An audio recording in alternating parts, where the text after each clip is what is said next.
నా వందనాలు మరియు మీకు చెప్పని తెలిసిన ఏమనగా ఇప్పుడున్న మతం మాదులు కొంతమంది స్త్రీలని లేపి వాళ్ళ లేనిపోని వాళ్ళకు పుట్టించి శాలెం రాజు గారు చెప్పిన మాటల్లో కొన్ని పెడార్థాలు తీసుకుని వాక్యంలో ముందేం చెప్పారో వెనకేం చెప్పారో మధ్యలో ఏం చెప్పారో వినకుండా వ్యర్థమైన మాటలు మాట్లాడుతున్న స్త్రీలకి మరియు పెద్దవాళ్ళు అంటే మాకన్నా పెద్దవాళ్ళు అయ్యండి ఆలోచించి మాట్లాడాల్సింది పోయి వ్యర్థమైన మాటలు మాట్లాడుతూ పనికి మాలిన మాటలు మాట్లాడుతూ మీరు ఇలా మాట్లాడుతున్నారు కనుక కాబట్టి కర్ణాకర్ సుధాకర్ కావచ్చు ఇతర మతం మాదన్నారు కదా, వాళ్ళు మాట్లాడుతున్న మాటలు కొంచెం వినండి. ఎంత నీచమైన మాటలు స్త్రీల గురించి వాళ్ళు మాట్లాడుతున్నారు.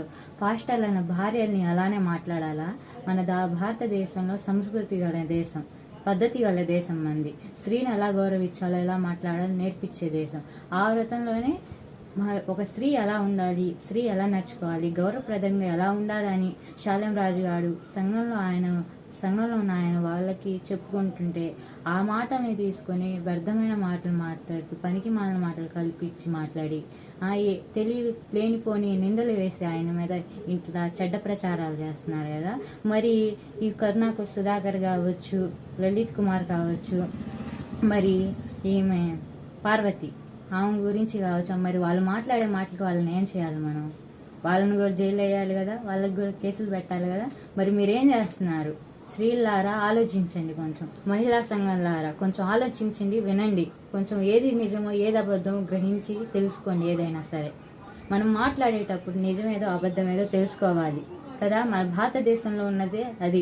ఇప్పుడు మన బిడ్డ తప్పు చేస్తుంటే అరే ఇది తప్పురా, ఇది చేయకూడదురా, ఇలా చేయాలి, ఇలా ఉండాలి అని ఒక సొంత తండ్రి బిడ్డలకి నేర్పించుకుంటారు. అలాగే మా ఆత్మీయ తండ్రి అంటే శాలెం రాజు గారు మా సమూహంలో ఉన్న బిడ్డలకి నేర్పించుకుంటున్నారు. పూల గురించి ఆయన ఏం తప్పుడుగా మాట్లాడలేదే, అయినా మీరు ఎందుకు ఇలా ప్రచారాలు చేస్తున్నారు? ఎందుకు ఇలా మాట్లాడుతున్నారు? ఇలా మాట్లాడుతున్నప్పుడు మీరు కొంచెం ఆలోచించాలి కదా. మరి ఇలా సరే భారతదేశంలో స్త్రీల గురించి ఇలా మాట్లాడాలని శాలెం రాజు గారి మీద నిందలు వేశారు. సరే ఆయన మీద అన్నారు. మరి లలిత్ కుమార్ కానీ, కరుణాకర్ సుధాకర్ కానీ, పార్వతిని వీళ్ళనేం చేయాలి? మరి వీళ్ళని కూడా వేయాలిగా జైల్లో. మరి వీళ్ళ మీద కేసులు పెట్టండి, వేయండి. మరి వీళ్ళ వ్యాఖ్యలు వినండి ఒకసారి. ఆ 2 చెక్కలు ఓ శవం 3 మేకులు, ఓ శవం 2 చెక్కలు 3 మేకులు, దాన్ని ఫాలో అయ్యే వాళ్ళంతా బోకులు. యేసు పురుషాంగాన్ని కత్తిరించి కింద పడేసిన తర్వాత, అదే పురుషాంగంలో కొంత భాగాన్ని ఆ తోలుని కత్తిరించి కింద పడేసిన తర్వాత అది ఏమైంది? అలాగే కుళ్ళిపోయిందా, లేకపోతే కాపులు ఎత్తుకుపోయా, లేకపోతే చెప్పాడు గాడ్డు అలా పుస్తకంలో గాడ్డు ఆ రాడ్ పెట్టుకుని ఇవన్నీ బదులు కొట్టేమన్నాడు. బ్యాట్ గాడు ఆడు గాడ్ కాదు, ఫ్రాడ్. ఆడు గాడ్ కాదు, గాండు. ఇందుకే మరి వాళ్ళ అమ్మకి రిబ్బన్ కటింగ్ చేసిన వాడితే అదే రోజు రిబ్బన్ కటింగ్ అయిన తర్వాత 8 నెలలకు కదా, అంటే 8 months బ్యాక్ అనమాట. అంటే ఇప్పుడు డిసెంబర్ కదా, ఒక 8 months బ్యాక్ వెళ్ళు. అది కాదు, రిబ్బన్ కటింగ్ చేసిన బ్యాచ్ రోమన్ సైనికుడు. రోమన్ సైనికుడు మరి ఇంకెవరున్నారు? మరి చాలా మంది వస్తారు మేమున్నాం అని. హమారా అన్నగారు, కుమార్ అన్నగారు రోమన్ సైనికుడు నేనే అని ఒప్పుకున్న వారికి ₹1,00,000 బహుమతి ఇస్తా. తమ్ముడు నువ్వు అలా ఒప్పుకుంటే నీకు 100 కోట్లు కావాలి పంచాలంటే. అంతమంది వస్తారు ముందుకి. అన్నలు నేను రాత్రికి గుడాల పండుగలలో మిస్ తో కిస్ చేద్దామని అనుకుంటున్నా. హెల్మెట్ తీసుకో. లారీ వెనక్కి కన్నారు అనుకుంటున్నారా? మా దేవుడు ఏమైనా అంత దరిద్రమైన క్యారెక్టర్ అనుకుంటున్నారా?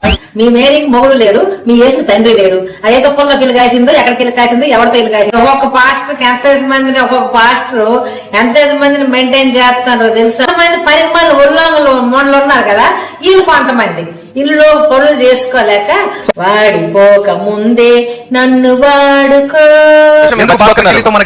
ఇప్పుడు దాకా నిన్న ఒక క్లారిటీ ఇచ్చా, ఇప్పుడు సభాముఖంగా మళ్ళీ క్లారిటీ ఇవ్వాల్సింది ఏంటంటే, యేసుకి ఎప్పుడు 3 మేకులు కొట్టారంటారు.